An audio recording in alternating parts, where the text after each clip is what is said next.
প্রথমে শুকরিয়া আদায় করছি মহান রব্বুল আলামিনের দরবারে, যিনি আমাদেরকে অত্যন্ত দয়া করে মায়া করে এখন পর্যন্ত বসে এসে শোনার তৌফিক দান করিয়েছে। সেই সত্তা আল্লাহ রব্বুল আলামিনের দরবারে আমরা সবাই বলি আলহামদুলিল্লাহ। সামনে এবং পাশে আমাদের নবীর ওয়ারিস এবং আমাদের মুরব্বিয়ান যারা রয়েছেন সবাইকে আসসালামু আলাইকুম ওয়া রাহমাতুল্লাহি ওয়া বারাকাতুহু। আজকে আমরা এই চন্দনাইশে মোজাহিদ পাড়া যুব বন্ধন সংগঠনের উদ্যোগে পবিত্র আজিমুসান ঈদুল নবী যে ওয়াজ মাহফিল, এই ওয়াজ মাহফিলে মহান আল্লাহ তাআলা এর আগের বারেও এখানে আসার তৌফিক দিয়েছে এবং এবারেও হয়তো নিয়েছিল আল্লাহ তাআলা নিয়ে এসেছে। এই জন্য আমরা শুকরিয়া আদায় করছি, পাশাপাশি ধন্যবাদ জানাচ্ছি। আমার খুব কাছের একজন শ্রদ্ধা ভাজন বড় ভাই, আমার খুব কাছের মানুষ, আমাদের এই আপনাদের এলাকার কৃতি সন্তান মঞ্জুর মোর্শেদ ভাই, যিনি একেবারে আমরা যখন সারা বাংলাদেশে প্রথম একটা অন্ধ হাফেজদের নিয়ে একটা পুরন প্রতিযোগিতা করেছিলাম, সেখানে সকল ইলেকট্রিক্যাল এবং ভিডিও মেকানিজমের যে সাপোর্ট, সুন্দর একটি সাপোর্ট তিনি দিয়েছেন। এই জন্য আমরা দরবারে শুকরিয়া আদায় করে ওনার জন্য দোয়া করি এবং এরকম একজন মানুষ আপনারা পেয়েছেন এবং ওনাকে আপনারা যাতে ধরে রাখতে পারেন, এই জন্য আমি দোয়া করি আপনারা দোয়া করবেন এই মানুষটা যাতে কোনো না কোনো ভাবে আপনাদের মধ্যে থেকে যেতে পারে। এবং কিভাবে থাকবে, কারণ আমরা দেখেছি আমাদের 1986 সালে 90 সালে কিন্তু কিছুটা বুঝেছি, 90 থেকে 2024 পর্যন্ত দেখছি ভোটের আগে আপনার ছোট বাচ্চাদের করে দিব, আপনি মাঠে কাজ করতেছেন, আপনাকে জায়গায় চলে দিবে, কিন্তু ভোট পাওয়ার পরে আপনি তো তার লাগার নাগালি পাবেন না। এখন যদিও পরিবারে আপনি তার সাথে হ্যান্ডশেক করে হাতটাকে মধ্যে মুছে দিবে, এটা আপনার ভালো লাগাতে পারবেন না লাগে, এবং এদেরকে আপনি কখনো চোখেও দেখবেন না। এবং কিভাবে ডাকাতি করবে, কিভাবে সন্ত্রাসী করবে, কিভাবে সন্ত্রাস লেগে দিয়ে আগের দেখাবে, সবার ধান্দা শুধু একটাই, আমাদের ধান্দা শিখাতে হয় না, আমরা ধান্দায় যাই না। কিন্তু যে মানুষগুলো সে আগে যে দেখছে এখন সে দেখছে এই ওয়াজের মঞ্চে স্টেজে মাহফিলে আল্লাহ গুণগান নবীর গুণগান নিয়ে আছে, আমরা মানুষ চিনতে ভুল করি। ছোট্ট একটা ত্রুটি যদি আমরা দেখি সেটা নিয়ে সবাই শুধু নাচানাচি করি, কিন্তু মানুষটা দেখতে কি আছে, মানুষটা আমাদের জন্য কতটুকু উপকারী, আমাদের সুন্নিয়তের জন্য কতটুকু উপকারী, এই বিষয়গুলো কিন্তু আমরা অনেক বড় দরকার রয়েছে। তাই হালে গা বাঁচাবেন না, আল্লাহ যে মস্তিষ্ক দিয়েছে সুচিন্তিত মস্তিষ্ক দিয়ে চিন্তা করবেন কোনটা আমাদের জন্য কোনটা ভালো আর কোনটা আমাদের জন্য খারাপ। বাংলাদেশে একজন মন্ত্রী নিয়ে যে টোল হয় না, অথচ আমাদের একজন পীর আউলিয়া নিয়ে তার চেয়ে বেশি টোল হয়। অথচ পীর আউলিয়া কয়টা দর্শন করছে, কয়টা চান্দাবাজিতে ধরা খাইছে, কয়টা জায়গায় যাইয়া সকলপুরি করছে, কয়টা জায়গায় গিয়ে অন্যায়ভাবে দখল করছে, দেখাতে পারবেন করেন, দেখাতে পারবে না। কিন্তু যাদেরকে আমরা ভুল মারি তেল মারি, ওই কুলাঙ্গারের বাচ্চারা দেশকে বিক্রি করে দিয়ে গেছে। যে সময় আসছে ভাই, এরপরে যদি না বুঝি তার বুঝে যাওয়ার কোনো সময় নেই।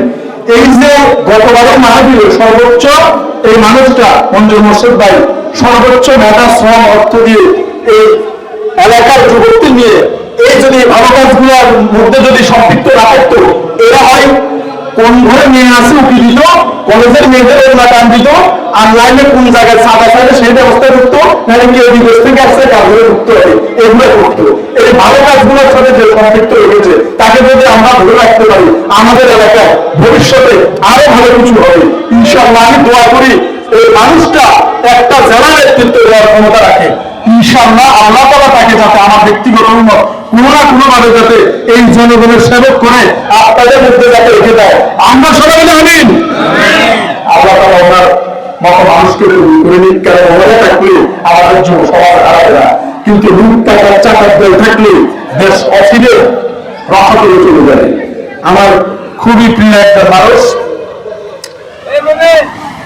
পীরে আল্লাহ মাহমুদ থেকে এসেদিন আর তাহিরি হুজুর।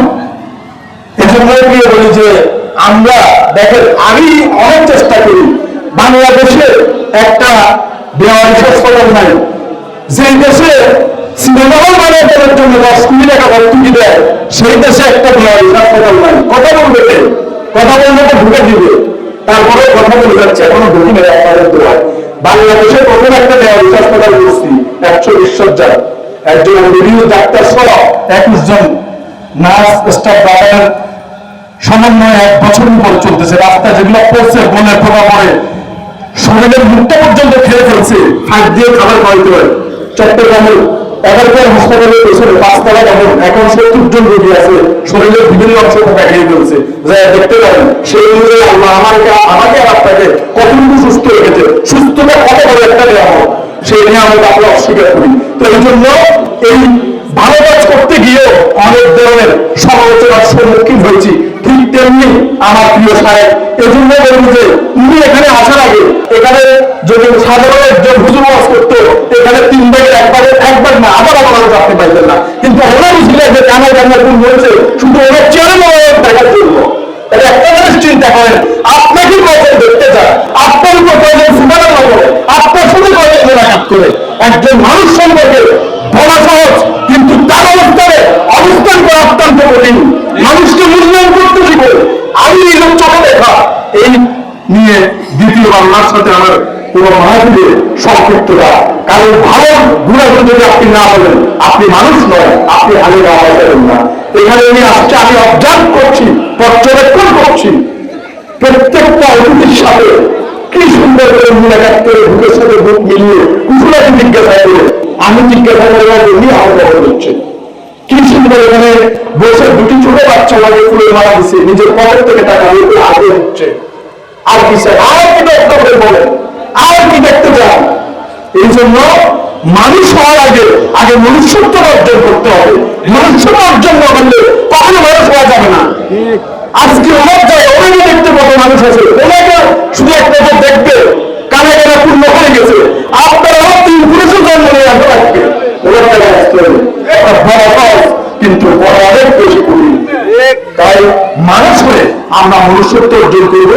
এরকম ওদিনে আমাদের সুহবত হয়েছে, এবং যারা নবীর ওয়ারিস আল্লাহ তাআলা বলে দিয়েছে, ওনাদের থেকে যদি একটু দোয়া নিয়ে যেতে পারি, একটু মোকাবিলা করতে পারি। তোমরা মানুষ তো শয়তানের ফাঁদে পড়বেই, মানুষ তো ভুল করবেই। এই জন্য মানুষের ভালো দিকটা আমরা গ্রহণ করবো, মন্দ দিকটা বর্জন করবো ইনশাআল্লাহ। আমি আগুন করে অনুরোধ জানাচ্ছি আমার প্রিয় সাহেব, উনি যাতে আমাদের বেসরকারি হাসপাতালের একদিন, বাংলাদেশের প্রথম বেসরকারি হাসপাতাল যাতে একদিন ওনার পদগুলি দিয়ে বেসরকারি মাওলানা যারা দুনিয়া থেকে চলে গেলে এক ফোঁটা চোখের পানি ফেলার কেউ নেই, এই সমস্ত মানুষের জন্য একদিন হলেও তিনি বেসরকারি হাসপাতালে, বাংলাদেশের প্রথম নির্মিত বেসরকারি হাসপাতালে ওনার পদগুলি দিব আমি আশা রাখি ইনশাআল্লাহ। এবং বাংলাদেশে একটি বেসরকারি মেডিকেল কলেজ হাসপাতাল হবে, আমরা এটা স্বপ্নে দেখি। কারণ তাদের পক্ষে কথা বলার কোনো লোক নাই, কোনো আমলা নাই, কোনো মন্ত্রী নাই, এমপি নাই, কোনো সচিবালয় নাই, মন্ত্রণালয় নাই, কারণ তারা ভোট দিতে পারে না। বেসরকারি মানুষগুলোর জন্য আল্লাহর মেহমান ছাড়া আর কথা বলার কেউ নেই। আর কেমন না কথা দেওয়ার সব লোক আছে, দেশকে যারা ধ্বংস করে দিচ্ছে, এখনো বহুত চাকরি হয়ে গেছে।